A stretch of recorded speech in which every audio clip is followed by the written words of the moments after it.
Assalamualaikum warahmatullahi wabarakatuh. Alhamdulillahi rabbil alamin wassalatu wassalamu ala asyrafil anbiya'i wal mursalin wa ala alihi wa sahbihi ajma'in. InsyaAllah pada petang ini kita akan menyambung tafsir Al-Quranul Karim, di mana kita telah sampai pada ayat 22 surah Taha. Mari kita tengok apa yang Allah Subhanahu wa taala ceritakan kepada kita dalam surah Taha ayat 22 ini. Firman Allah Taala, ba'da a'udzu billahi minasyaitonir rajim. Wadmum yadaka ila janahika takhruj bayda'a min ghairi su'in ayatan ukhra. Yang bermaksud ayat 22, firman Allah Subhanahu wa taala yang bermaksud, dan kepitkanlah tanganmu kepada ketiakmu. Allah kata kepitkan tangan kamu kepada ketiak kamu. Wadmum yadaka. Ya, kepitkanlah tanganmu di celah lambungmu ataupun ketiakmu. Nescaya ia keluar menjadi putih cemerlang tanpa cacat. Nescaya keluarlah ia putih bersinar-sinar dengan tidak ada cacat sebagai satu mukjizat yang lain. Jadi dalam ayat ini menunjukkan kepada kita ataupun menerangkan kepada kita mukjizat yang kedua daripada Nabi Musa alaihissalam, iaitu Nabi Musa alaihissalam disuruh oleh Allah, masukkan tanganmu ke dalam ataupun ke bawah ketiak kamu ataupun di celah ketiak kamu. Telapak tanganmu berada di bawah lenganmu. Jika Musa alaihissalam memasukkan tangannya dalam bajunya lalu mengeluarkannya kembali, maka keluarlah warna putih yang berkilauan seakan-akan ia adalah potongan dari bulan.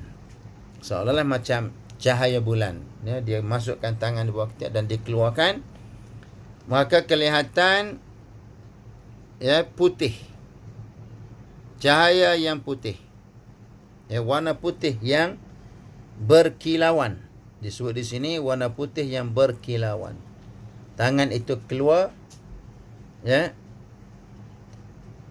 dalam keadaan berwarna putih tanpa cacat celah, yakni min ghairi barasin, tanpa ada penyakit seperti penyakit baras umpamanya. Penyakit baras, penyakit sopak. Mana tak ada. Maka keluar tangan Nabi Musa alaihissalam bayda, yakni putih, min ghairi su, tanpa ada kecacatan seperti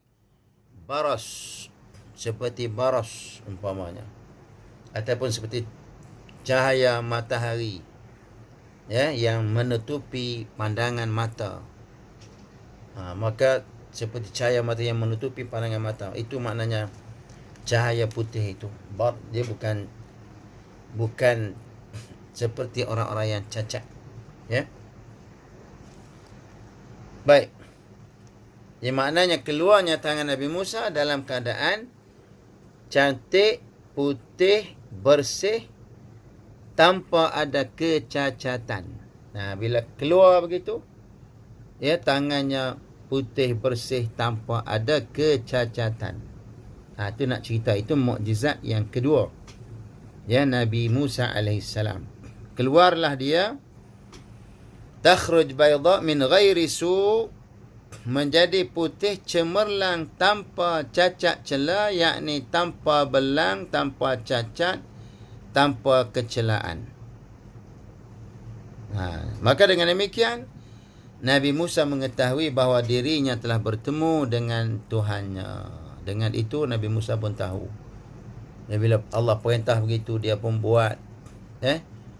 Dan keluar tangannya dalam keadaan putih, bersih, tanpa kecacatan. Dengan itu Nabi Musa mengetahui bahawa dia telah bertemu dengan Allah Subhanahu wa taala. Sebab itu Allah kata, linuriyaka min ayatina al-kubra, untuk kami menunjukkan tanda-tanda kebesaran kami, kata Allah. Untuk kami menunjukkan tanda-tanda kebesaran Allah Subhanahu wa taala. Tanda-tanda kekuasaan Allah taala. Nah, itu.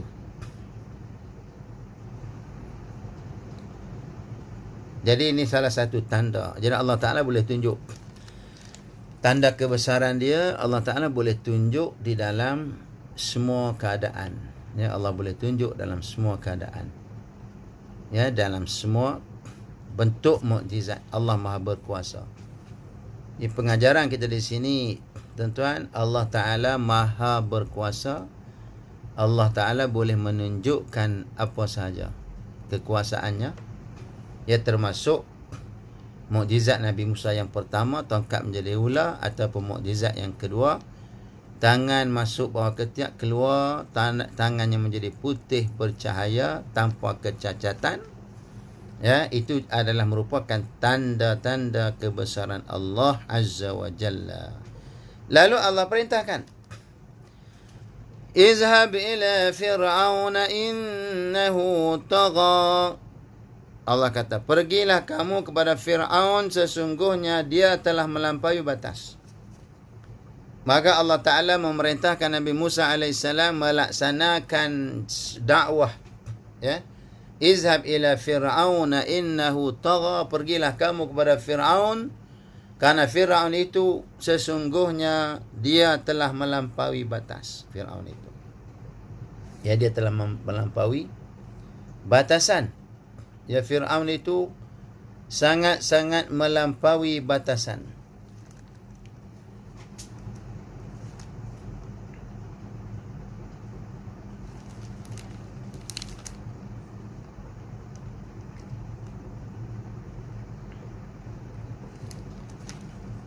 Allah perintahkan. Jadi, maka Nabi Musa meyakini ini perintah Allah. Sebab Allah Ta'ala, sebab dia bertemu dengan Allah, Tuhan bagi mukjizat pada dia. Ya, maka menguatkan keyakinan Nabi Musa AS bahawa dia adalah, ya, Rasul utusan Allah, dan dia diperintahkan Allah untuk melaksanakan tugas dakwah, pergi kepada Fir'aun. Allah kata, iaitu Raja Mesir yang mana kamu telah melarikan diri. Ya, serulah dia untuk beribadat kepada Allah semata-mata. Ya, Allah perintahkan, wahai Musa, pergi kepada Fir'aun, serukan dia supaya beribadah kepada Allah Subhanahu wa taala semata-mata, yang tiada sekutu bagi Allah. Suruh dia beribadat. Jadi tuan-tuan, ini dakwah. Sebab itu dakwah ni kita kena pergi. Tengok mana orang yang menentang, yang kufur, yang menentang Allah Ta'ala, melawan hukum Allah, engkar dan seumpamanya. Kita disuruh pergi. Kalau boleh pergi untuk menyampaikan dakwah. Bila kita dah sampai, dia menolak, terpulang pada dia.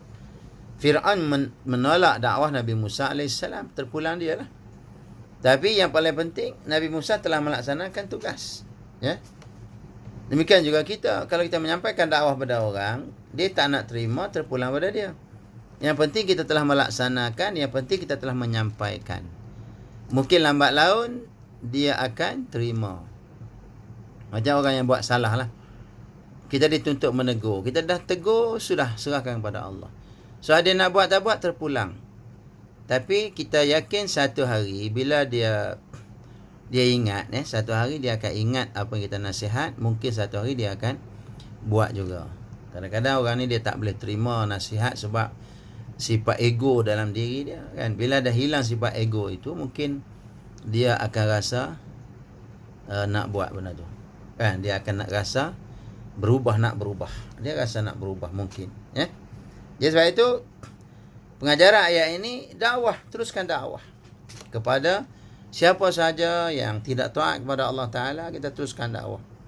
Dan serulah dia beribadat, kata Allah kepada Fir'aun, kepada Nabi Musa, pergi kepada Fir'aun, ajak dia kepada Islam, serulah dia untuk beribadat kepada Allah Ya, perintah dia berbuat baik kepada Bani Israel dan tidak menyiksa mereka. Kerana Fir'aun ni raja yang sangat zalim, menyiksa kaum Bani Israel, membunuh anak-anak kecil, dibunuh oleh Fir'aun. Fir'aun ni satu raja yang sangat zalim.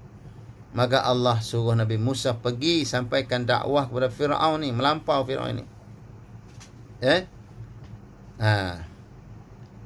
Kerana Fir'aun ini benar-benar telah melampaui batas serta lebih mengutamakan kehidupan dunia dan melupakan Tuhan yang maha tinggi. Dia lupa kepada Allah yang maha tinggi. Dia lupa kepada Allah yang maha hebat, maha tinggi, maha berkuasa. Ya, kerana Fir'aun ini dia lebih mengutamakan duniawi, tak fikir akhirat. Kalau kita ni, kita kena fikir akhirat. Buat sesuatu ni, ambil iktibar di sini, bila kita buat sesuatu, ya, jangan menzalimi. Dan kita kena ingat dosa dan pahala. Hari ini ramai orang yang tidak ingat dosa dan pahala. Dia hanya ingat nak sesuatu. Dia hanya ingat nakkan duniawi. Tetapi, ya, dia tidak ingat akhirat. Dia tidak ingat pada dosa. Kerana itu, kita orang Islam, ya, jangan jadi macam Fir'aun yang mengutamakan dunia.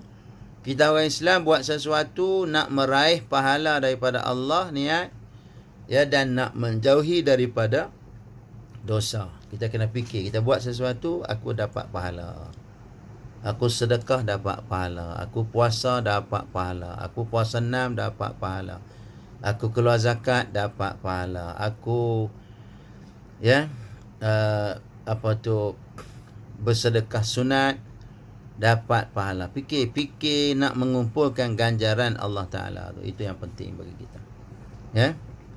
Jadi kita jauhi dosa. Kalau buat itu, dosa. Kalau tak jaga lidah, berdosa. Mengumpat orang, berdosa. Fitnah orang, berdosa. Kan? Memaki orang, berdosa. Zaman sekarang nak maki ni pakai type, ya kan? Pakai jari, ya. Type. Comment, send, dah maki orang. Na'udzubillah min zalik. Selama mana perkataan maki itu berada dalam medsos kita, ya, media sosial kita, ya, dikhawatiri kita mendapat saham dosa yang berterusan. Kerana itu jauhi, kena takut kepada dosa, jauhilah daripada dosa dan maksiat kepada Allah. Jadi jangan mengikuti perbuatan-perbuatan Fir'aun yang zalim, mengutamakan pangkat dan jabatan, mengutamakan duniawi, yang tidak berfikir tentang ukhrawi, tentang akhirat. Itu na'udzubillah min zalik. Wallahu alam. Setakat itu dapat disampaikan. Mudah-mudahan ada manfaat. Wabillahi taufiq wal hidayah. Assalamualaikum warahmatullahi wabarakatuh.